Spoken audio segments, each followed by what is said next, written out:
So any thoughts? No, I just was going to say, I've been very up and down with my eating. I've had weight loss surgery at one point. I weighed 300 pounds. My weight journey began at about 10 years old with diet culture and all of that.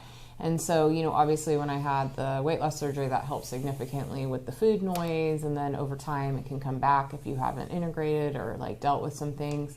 But what I was going to say is that what I just really noticed with this is that prior to me starting it, I had a bit more anxiety and was eating. I realized I was snacking a lot. Well, other people that have been taking this that I know about 5 women that are taking this. They're like, the food chatter. Yeah, the food chatter's gone. I'm not so even though I might be going 6 hours without eating and I'm working around that, the food chatter's gone. I'm not, in a shame space. I'm not telling myself things that aren't really helpful. Well, it's like if your body... Instead, it's like, oh, okay, I understand now how to prep my body differently and provide nourishment for my body. And I really think that this has been a big part of that journey over the last 2 months. I've been taking it 2 months. Yeah. And what has society generally told people, and more particular women? Oh, don't eat that. Don't trust your cravings. Don't trust your body. Don't all this stuff. And when you're taking stuff like this, it's like, oh no, I'm hungry. I need to eat. Right. I need to, and that also tells me not only do I need to eat, but I need to plan ahead of what I'm going to eat. Because if I'm at the computer, I need more electrolytes and stuff. If I'm going to lift heavy weights, I need to make sure I have enough protein.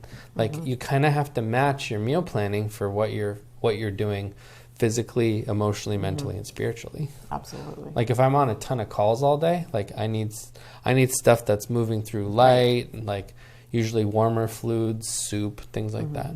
Yeah. So. Also, we've both used food for emotions, and we've kind of calmed down on that.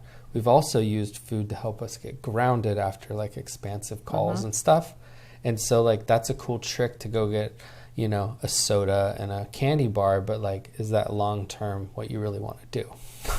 And so when you take stuff like that, you're when I joked around, one grounding kit coming right up, a fucking diet soda and a candy bar, it's or a taco, it's wait, how do I really want to fuel up? How do I really want to treat my body? And you see this in religion and spirituality too, of your body is a temple, honor it. And now we're okay, we're kind of in our midlife time, and we're what are we doing? What does it look like? How does the implementation look? And what does that look like? But then also, how is my body responding? Because not all supplements your body responds to, or it might take a bit of time. It's too much, or it might take a bit of time to get it going, or even understanding the messages your body might be giving you with certain foods you're eating, certain supplements that you're taking.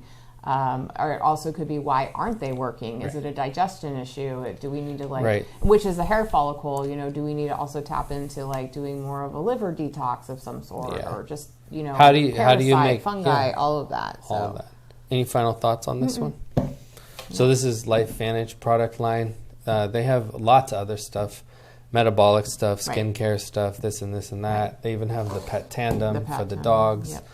Yep. Another one is they have some NAD activating pathway stuff, which I have coming next month, and then they have some NMN stuff, which definitely helps with my energy activator and stuff.